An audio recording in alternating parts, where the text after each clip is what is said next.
तर काश्मीरमध्ये हत्याकांड झाल्यानंतर मोदी बिहारला गेले। परवा देशाचे पंतप्रधान मुंबईत आले।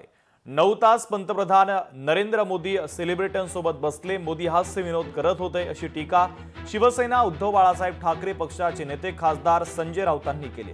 पंतप्रधान मोदींच्या चेहऱ्यावर चिंता दिसत नाही। सरकारकडे पाहून युद्धाला सामोरं जावं असं वाटत नाही असं राऊतांनी म्हटलेलं आहे। तर विरोधकांना चून चून कर मारताना तसं देशाच्या दुश्मनांना चून कर मारा असं राऊतांनी म्हटलेलं आहे। तर मोदींनी सर्वप्रथम शहांचा राजीनामा घ्यावा अशी मागणी आता राऊतांनी केली आहे।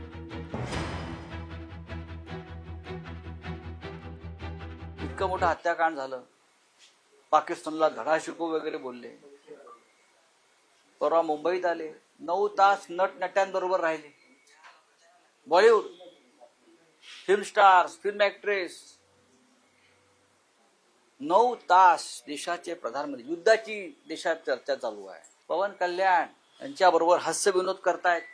मी त्यांचा एकंदरीतच प्रधानमंत्र्यांकडे पाहता, त्यांचा चेहरा पाहता, त्यांचं एकंदरीत वर्तणूक पाहता, वर्तन पाहता, त्यांच्या चेहऱ्यावरती कुठे काय युद्धाचं काय, आपल्याला युद्ध करायचं आहे, पाकिस्तानला धडा शिकवायचा वगैरे काही दिसत नाही।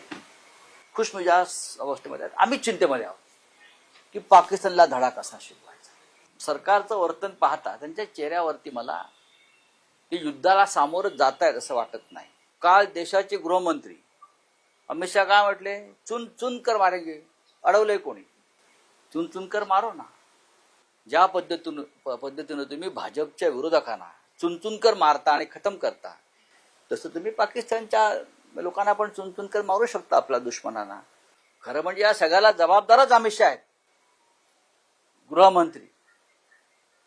जे हत्याकांड घडलंय काश्मीर मधल्या प्रत्येक हत्याकांडाला गेल्या 10 वर्षातल्या फक्त देशाचे गृहमंत्री अमित शहा जबाबदार आहेत। तरी सुद्धा त्या व्यक्तीला प्रधानमंत्र्यांनी त्यांच्या पदावर का ठेवला हे रहस्य आहे। आता कोणी काय केलं पाहिजे याची अक्कल घेण्याची गरज त्या मोठ्या नेत्यांना नाहीये। यांना जेव्हा बाळकडू पाजत होते त्या टायमाला मुख्यमंत्रीपदी शरद पवार होते, म्हणून आपण त्या गोष्टीचा विचार केला पाहिजे की आपल्याला राजकारण कळतं किती। काँग्रेस सारखा राष्ट्रीय पक्ष ज्यांनी देशावर इतके वर्ष सत्ता गाजवली, त्यांनी बिनशर्त पाठिंबा दिलाय। त्यांची काहीतरी असेल नसेल थोडीशी लाज त्यांनी राखली पाहिजे। अशा वेळेला राजीनामा दिला पाहिजे, निषेध केला पाहिजे।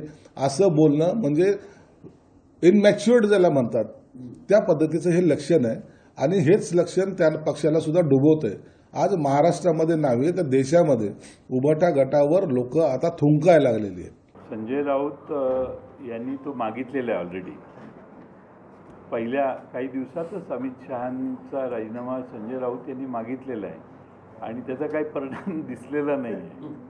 आणि असे राजीनामा देऊन मागणी करून राजीनामा देणारी ही लोक कोणी दिसत आहेत असं मला वाटत नाही। आजपर्यंत ज्यांच्यावर वेगवेगळे आरोप झाले त्यातल्या कुठल्याही मंत्र्याला मंत्रिमंडळातून बाहेर जाण्याची संधी दिलेली नाही प्रमुखांनी। त्यामुळं मला वाटत नाही की त्याचा काही फार परिणाम होईल किंवा उपयोग होईल। संजय राऊत साहेबांना असं वाटत असेल की पवार साहेबांच्या सारख्या एका दिग्गज नेत्याने जर राजीनामा मागितला तर त्याचा उपयोग। लोकशाही मराठी ऐका, पहा, जागरूक रहा।